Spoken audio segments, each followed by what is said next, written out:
क्या महाराणा सांगा ने ही बाबर को भारत में बुलाया इब्राहिम लोदी को हराने के लिए, या महाराणा सांगा देशभक्त नहीं है? क्या वो गद्दार हैं या वो देशभक्त हैं? नमो बुद्धाय, जय भीम साथियों, स्वागत है आपका मेरे YouTube मंच धम्मा अशोक उर्फ उमेश पाल सिंह पर। साथियों, इस वीडियो के माध्यम से हम अपने सच्चे इतिहास को लेकर आते हैं और उस इतिहास से आपको रूबरू कराते हैं। आजकल एक मुद्दा जबरदस्त देश में चल रहा है और वो मुद्दा है आगरा के सपा सांसद माननीय रामजी लाल सुमन जी ने एक विवादित बयान दिया है। और वो विवादित बयान दिया उन्होंने कि महाराणा सांगा ने ही बाबर को बुलाया भारत में और वो गद्दार हैं। तो आज हम लोग इसी बयान पर बात करेंगे कि रामजी लाल सुमन जी का जो बयान है वो कहां तक सही है और क्या गलत है उसमें। इस समय बड़े जोरों पे इस बात की चर्चा चल रही है कि महाराणा सांगा ने ही बाबर को भारत में बुलाया। सपा वाले कह रहे हैं कि उनका बयान सही है, बीजेपी वाले कह रहे हैं कि उनका बयान गलत है। राणा सांगा ने बाबर को नहीं बुलाया, ये बीजेपी के जो प्रवक्ता हैं वो कह रहे हैं इस बात को।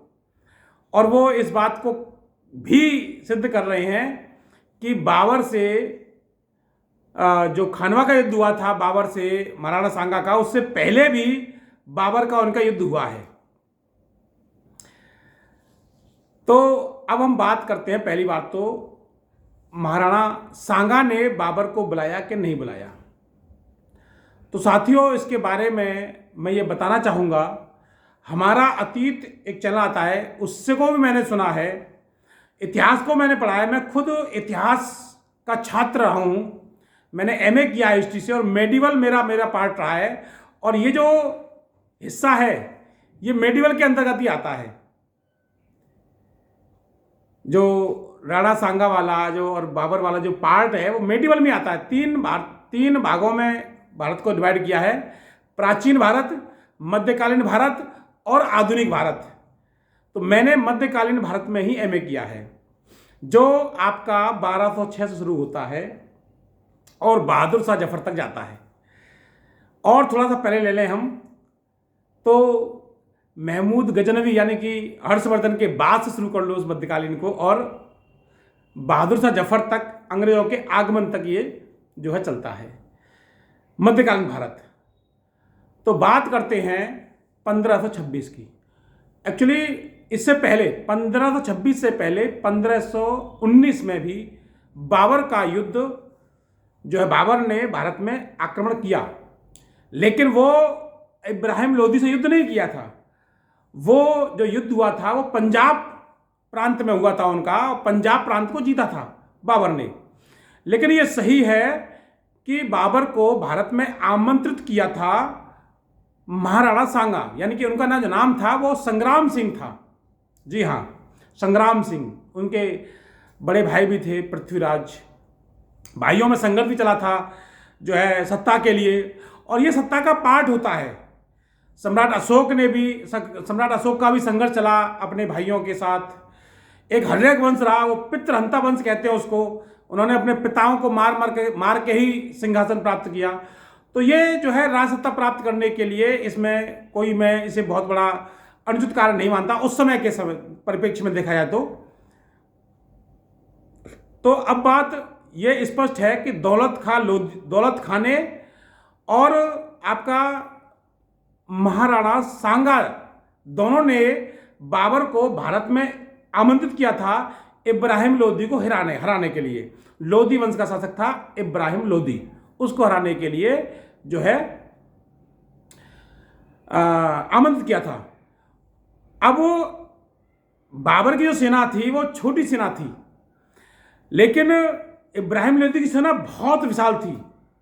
जी हाँ, बहुत अंतर था सेनाओं में, कहाँ लाखों की सेना और कहाँ केवल 13,000 की सेना, 13-14 हज़ार की सेना, 15,000 की सेना मात्र।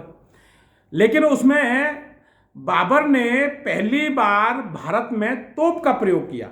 जी हाँ, और यहाँ के सैनिक तोप के बारे में जानते नहीं थे, इसलिए बाबर ने आसानी से इब्राहिम लोदी को हरा दिया और दिल्ली पर और आगरा पर कब्जा कर लिया। बात इनकी यह हुई थी कि आप आओगे, इब्राहिम लोदी को हराओगे और हम आपको धन देंगे, पुरस्कार देंगे और आप अपने फरगना में चले जाओगे। केवल इतनी बात थी महाराणा सांगा की इनसे। लेकिन जब बाबर ने इब्राहिम लोदी को हरा दिया तो उनके मन में आया कि दिल्ली का तख्त और आगरा अगर मेरा है तो मैं इसे कैसे छोड़ दूं। अब महाराणा सांगा को जब लगा कि बाबर ने जो है ये दिल्ली छोड़ने के मूड में नहीं है, तब इनके बीच युद्ध हुआ खानवा का, जो 1527 में हुआ। लेकिन महाराणा सांगा ने जो 1 साल का समय दे दिया बाबर को, 1526 में युद्ध हुआ था आपका पानीपत का, जिसे पानीपत का जो है प्रथम युद्ध कहते हैं, वो 1526 में हुआ था इब्राहिम लोदी और बाबर के बीच। और 1527 में खानवा का युद्ध हुआ, जो भरतपुर खानवा है, वहां पर बाबर का और महाराणा सांगा का युद्ध हुआ। और इस युद्ध में भी महाराणा सांगा की सेना बहुत विशाल थी, बाबर की सेना बहुत कम थी। लेकिन बाबर ने अपने सैनिकों को एक बात बता रखी थी कि अगर हम हारे तो हमारे पास केवल जन्नत हमको नसीब होगी, हारने पर हमको जन्नत नसीब होगी, और अगर हम जीत गए तो भारत का विशाल साम्राज्य हमारा होगा। ऐसा नहीं है कि बाबर ने राणा सांगा को आसानी से हरा दिया, बड़ा भयंकर युद्ध लड़ा महाराणा सांगा ने। लेकिन आपको बता दूं कि यह हार हुई कैसे।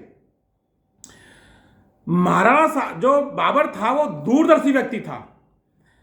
एक बार जब दोनों शाम को युद्ध बंद हो जाता था तो शाम को बाबर अपने खेमे में टहल रहा था कि भाई हम युद्ध हार के कगार पर हैं हम लोग, क्योंकि सेना उनकी विशाल थी, हम युद्ध हार जाएंगे। लेकिन उसने देखा कि दुश्मन खेमे में जगह जगह आग जल रही है। जब जगह जगह आग देखी बाबर ने, तो बाबर ने अपने गुप्तचरों को भेजा कि देखो कहीं दुश्मन खेमे में आग तो नहीं लग गई है, अगर ऐसा है तो उनकी हम सहायता करें, उनको बचाएं।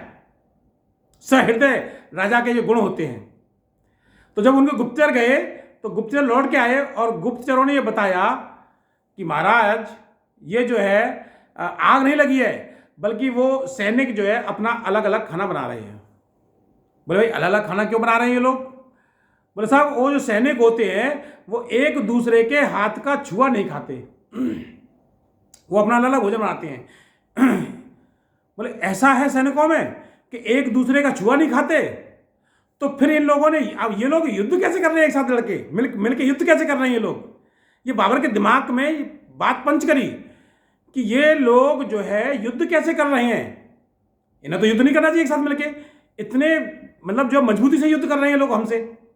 यानी कि इनके बीच की जो कड़ी है वो महाराणा सांगा है। अगर ये कड़ी टूट जाए तो ये सेना बिखर जाएगी, ये युद्ध नहीं कर पाएगी सेना।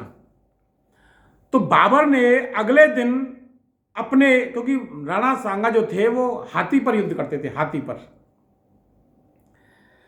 पर युद्ध करते थे, तो उन्होंने कहा कि अब राणा सांगा को हाथी से गिराना है किसी भी तरह से। राणा सांगा के पास तोप थी और साथ में उन्होंने तीरंदाज तैयार किए, जहर लगे हुए तीर वाले तीरंदाज तैयार किए कि अब आपका निशाना कौन रहेगा? केवल राणा सांगा रहेंगे। और एक बार राणा सांगा को आपने गिरा दिया या घायल कर दिया तो ये सेना बिखर जाएगी। तो यही हुआ और अगले दिन इन्होंने अपनी तोप से तोप से क्या किया कि जब तोप छोड़ी गई तो क्योंकि इनकी सेना हाथियों की सेना भी थी, उसमें हाथी की सेना थी, घुड़सवार की सेना थी और पैदल सेना थी। तो जब हाथियों कानों में तोपों की आवाज गई तो हाथी बिचर गए। इसी वजह से इब्राहिम लोदी हारे। लोदी की संख्या जो है सेना बहुत विशाल थी, लेकिन जब राणा बाबर ने अपनी जो है तोपें चलाई तो जो हाथी थे वो हाथी बिचर गए और हाथियों ने जो है अब इब्राहिम लोदी की सेना कुचला। तो तमाम सेना जो सैनिक थे वो हाथियों के कुचलने से मारे गए। और ऐसे ही इसमें हुआ, किसमें, जो बाबर और महाराणा सांगा का युद्ध हो रहा था, इसमें भी हाथी बिचर गए। इधर वो तीरंदाज निशाना लगा रहे हैं महाराणा सांगा के ऊपर और आखिरकार उन्होंने महाराणा सांगा को घायल कर दिया। जैसे ही महाराणा सांगा घायल हुए, सैनिक में भग्गी मच गई और वो भागते हुई सेना को काट मार किया सम्राट जो है बाबर के सैनिकों ने। लेकिन फिर भी जो राणा सांगा के सैनिक थे वो बचा ले गए बाबर को, राणा सांगा को। राणा सांगा जी जो है निसंदेह बहुत ही बहादुर व्यक्ति थे, जिनका एक आंख ना हो, एक हाथ ना हो, और तब भी वो युद्ध कर रहे थे और उसमें वो घायल हुए थे, मरे नहीं थे। लेकिन अब बात आती गद्दार कौन। यहां जो शब्द कहा है रामजन सुमन जी ने, गद्दार शब्द जो कहा है, वो मैं इस बात से इत्तेफाक नहीं रखता हूं। महाराणा सांगा देश के गद्दार नहीं थे। गद्दार तो अब निकलेंगे जिन्होंने राणा सांगा को महल ले जाते हुए मार दिया, मेवाड़ ले जाते हुए मारा था, वो गद्दार थे। गद्दार तो हैं, ऐसा नहीं गद्दार नहीं है। गद्दार तो बहुत लोग हैं। गद्दार तो वो भी थे जिन्होंने भगत सिंह के खिलाफ गवाही दी थी, वो गद्दार थे। गद्दार तो वो थे जिन्होंने नालंदा को जलाने के लिए जो है खिलजी को उकसाया, गद्दार तो वो भी थे। गद्दार तो वो भी थे जिन्होंने रतन सिंह के खिलाफ अलाउद्दीन खिलजी कान भरे, वो गद्दार थे। गद्दार हैं इस देश में, गद्दार रहे इस देश में। इन गद्दारों ने ही इस देश को गुलाम बनवाया है, इसमें कोई दो राय नहीं है। लेकिन राणा सांगा गद्दार नहीं है, वो देशभक्त थे। उस समय के समस्त हिंदू राजाओं को एकत्रित करके वो इस देश को मुस्लिमों से आजाद कराना चाहते थे। कौन मुस्लिम? कौन से मुस्लिम? जो बाहर के आक्रांता थे, भारत के मुस्लिमों से नहीं, जो बाहर से आए हुए थे। बाबर कौन थे? फरगना का शासक बाबर जो है, बाबर तैमूर लंग के वंश के थे। तैमूर के वंश के उनके पिता और माता जो थी वो चंगेज खां के वंश की थी। तो दोनों वंशों का खून दौड़ रहा था बाबर के अंदर, तो बंदा बहादुर तो होना ही था। साथियों, मेरा वीडियो लंबा हो रहा है, लेकिन आपको ये वीडियो पूरा देखना होगा। अगर आपको समझना है इस मुद्दे को तो आपको ये वीडियो पूरा देखना होगा। तो मैं ये डंके की चोट पर कह रहा हूं कि वो जो बाबर को बुलाने की रणनीति थी वो केवल और केवल सत्ता पाने की एक योजनाबद्ध थी और कुछ नहीं था कि यहां पर बाबर आएंगे, इब्राहिम लोदी को हराएंगे, हम उनको धन देंगे और वो चले जाएंगे अपने फरगना। लेकिन फरगना की छोटी रियासत का व्यक्ति जिसे वहां से ही भगा दिया गया हो, उसमें जो है बाद में उन्होंने अरब पर आक्रमण किया, अरब को कब्जे में किया और अरब से नजदीक पड़ता है भारत। तो इसलिए उन्होंने कहा जब भारत जैसा साम्राज्य मेरे हाथों में आ रहा है तो मैं क्यों वापस जाऊं। और उन्होंने जो है खानवा का युद्ध लड़ा। खानवा के युद्ध में राणा सांगा को हराया, मरे नहीं वो, मारा उनको गद्दारों ने था। वो गद्दार कौन थे? वो गद्दार महाराणा सांगा के अपने लोग थे। किसी मुस्लिम ने नहीं मारा, हिंदू ने मारा महाराणा सांगा को। यहां पर हिंदू ने ही राजा रतन सिंह को मरवाया, अलाउद्दीन खिलजी का साथ देके। और नालंदा को जलवाने वाले भी इस देश के हिंदू ही थे। और आज उसी मंदिर पर जो बोध गया का टेंपल है उस पर कब्जा जमाने वाले भी हिंदू ही हैं। गद्दार कोई मुस्लिम नहीं है, गद्दार राणा सांगा नहीं है। गद्दार वो लोग हैं जिन्होंने राणा सांगा को मारा, गद्दार वो लोग हैं जिन्होंने नालंदा को जलवाया और गद्दार वो लोग हैं जिन्हें राजा रतन सिंह की के खिलाफ अलाउद्दीन खिलजी के कान भरे, वो लोग गद्दार हैं। तो रामजीलाल सुमन जी का जो बयान था, इतना तो ठीक है कि बाबर को राणा सांगा ने बुलाया, लेकिन गद्दार जो कहा है उनको, वो गद्दार नहीं है, वो देशभक्त है, वो सच्चे देशभक्त हैं। उस समय वो पहले राजा थे जिन्होंने मुस्लिमों का विरोध किया। हालांकि उससे पहले राजा रतन सिंह ने, अच्छा ऐसा तो नहीं है, अगर हम आगे देखें तो तमाम हिंदू राजपूत राजा जो है मुसलमान राजाओं के, सुल्तानों के अधीन काम किया है। राजा मान सिंह ने काम किया है। अब बताओ, हैं? तो ये जो तमाम राजपूत राजा उनके जो है अंडर में रहे हैं, चाहे वो अकबर के अंडर में रहे हो, चाहे आपके जो है जहांगीर, शाहजहां, औरंगजेब। अच्छा, अब ये जो विवाद है ये उठा क्यों? औरंगजेब का मामला क्यों शुरू किया गया? इतिहास में जो गुजर गया वो गुजर गया। आज इतिहास को कुरेदा क्यों जा रहा है? आप ये बताइए। इतिहास को कुरेदना हो तो कुरेदिए कि इस देश में जातियां किसने बनाई। इतिहास को कुरेदना है तो कुरेदिए कि ये जो अछूत छितरे हुए लोग किसने बनाए। 5000 साल तक एक बड़े वर्ग को अछूत बना के रखा, जमा दिया, फ्रीज कर दिया उसको, उसकी भावनाओं कुचल दिया गया। वो केवल और केवल जीने पर मजबूर है रहा केवल, और इसके अलावा कोई काम नहीं था उसका। किसने किया इस देश में? इस पर चर्चा कीजिए ना। जब आपको इतिहास उखाड़ना है तो इसको उखाड़िए इतिहास को, कि अगर परम पूज्य बाबा साहब नहीं होते तो क्या वो 5000 साल पुराना जो गुलामी में जकड़े हुए लोग, क्या वो आजाद हो पाते? नहीं हो पाते। चर्चा कीजिए इतिहास पर। औरंगजेब के इतिहास को क्या उखाड़ रहे हो भाई? उसमें तमाम हिंदू थे, तमाम हिंदू रहे उस समय। तो औरंगजेब का मुद्दा किसने शुरू किया? अब उसके पलटवार में कुछ ना कुछ तो कोई बकेगा, अब वो कुछ ना कुछ कहेगा कोई व्यक्ति। अब रामजीलाल सुमन जी ने जो अपना बयान दिया है, वो बयान इतना तो ठीक है कि बाबर ने इस पे आक्रमण किया, बाबर को बुलाया गया राणा सांगा के द्वारा, लेकिन वो गद्दार नहीं है, ये मैं डंके की चोट पे कहता हूं। इसलिए उनको ये बयान नहीं देना चाहिए था, और ये बयान उनसे दिलवा के, क्या ये दलितों में और ठाकुरों में, राजपूतों में लड़ाने का वो तो नहीं था, कुछ चक्कर तो नहीं था कहीं कि ये आपस में लड़ जाएं और मुस्लिम खुश हो जाएं केवल इस बात पर लेके? सपा से मुस्लिम खुश हो जाएं और जाटव वर्सेस ठाकुर एक गिद्दी छिड़ जाए, इस देश में लड़ाई हो जाए, आगरा में आगरा के जाटव और करणी सेना आपस में भिड़ जाए। नहीं, ऐसा अब नहीं होगा।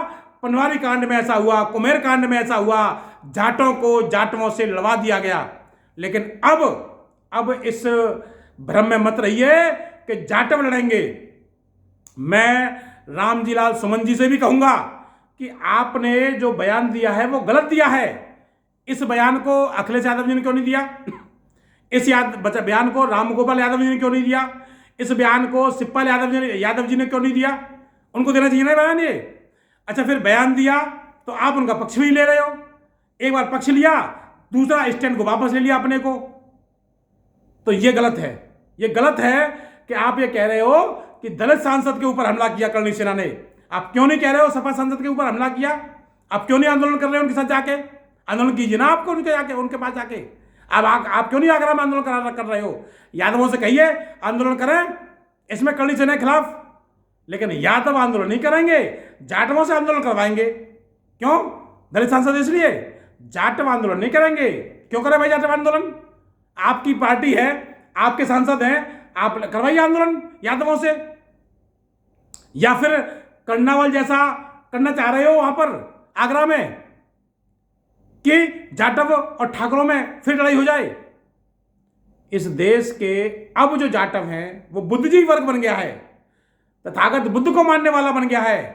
अब वो लड़ने के मूड में नहीं है। इसलिए ऐसी राजनीति खेलना आप बंद कीजिए। ये नफरत की राजनीति अब चलने वाली नहीं है। बहुत हिंदू मुस्लिम हो रहा है साथियों इस देश में, उसी से हम परेशान हैं, हिंदू मुस्लिम से ही।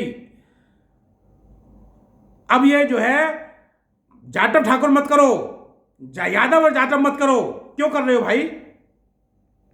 हमने तो नहीं कहा कि सारे यादव गद्दार हैं। जो कंडावल में जो है क्या नाम है हुआ है, नहीं, वो कुछ लोग थे, वो यादव थे, लेकिन कुछ लोग थे। तमाम यादव उस जो है परिवार के पक्ष में आ गए थे। तमाम यादवों ने वहां पर हेल्प की, 2 लाख रुपए का सहयोग दिया। रामजी लाल सुमन जी ने वहां सहयोग भेजा। हमें पता नहीं है कि हम जानते सब कुछ। सारे यादव बुरे नहीं होते हैं, लेकिन जो नेता हैं ये लड़वाने का प्रयास कर रहे हैं जनता को। तो मेरी जनता से ये अपील है, पुरजोर अपील है कि आप इस जो राजनीतिक स्टंट है इससे दूर रहें। कोई ऐसे झंझट में पड़ने की जरूरत नहीं है बिल्कुल भी। रामजी लाल सुमन जी पर हमला हुआ, हम इस बात की निंदा करते हैं। करणी सेना को भी जो है संविधान के अनुसार काम करना चाहिए था, उनके खिलाफ एफआईआर कराते। संविधान में उनको अधिकार प्रदत्त हैं, उसका वो लाभ लेते। तो उनका जो हमला किया मैं उसकी निंदा करता हूं। रामजी सुमन जी ने जो बयान दिया मैं उसकी भी निंदा करता हूं। और निष्पक्ष मैं समालोचना कर रहा हूं कि राणा सांगा गद्दार नहीं थे, राणा सांगा देशभक्त थे। उन्होंने उस समय तत्कालिक समय जैसी परिस्थितियां थी देश को बचाने के लिए उन्होंने वो काम किया। ये बात अलग है कि उनकी वो योजना फेल हुई और सत्ता उनके हाथों से निकल के बाबर के हाथों में चली गई और मुगल साम्राज्य की भारत में नींव पड़ी। ये केवल और केवल उस समय की योजना फेल होना था और इसके अलावा कुछ नहीं था। उनका उद्देश्य बिल्कुल नहीं था कि वो देश को जो है मुगलों के हाथ में सौंप दें। तो इन्हीं सब बातों के साथ, क्योंकि वीडियो अब बहुत ज़्यादा लंबा हो रहा है, मैं फिर इस पर चर्चा करूंगा इतिहास पर। आगे मैं और वीडियो लेके आऊँगा अब इतिहास पर, क्योंकि चर्चा छिड़ गई है तो ये लंबी जाएगी। लेकिन इस पर अब कोई विवाद या किसी पर कोई हमला या आपसी मनमुटाव या द्वेष भावना करने की जरूरत नहीं है। आप लोगों ने मुझे ध्यान से सुना, इसके लिए आपका बहुत बहुत साधुवाद। आप सभी सुखी रहें, आप सभी निरोगी रहें। अनेक मंगल कामनाओं के साथ नमो बुद्धाय। जय भीम, जय भारत साथियों।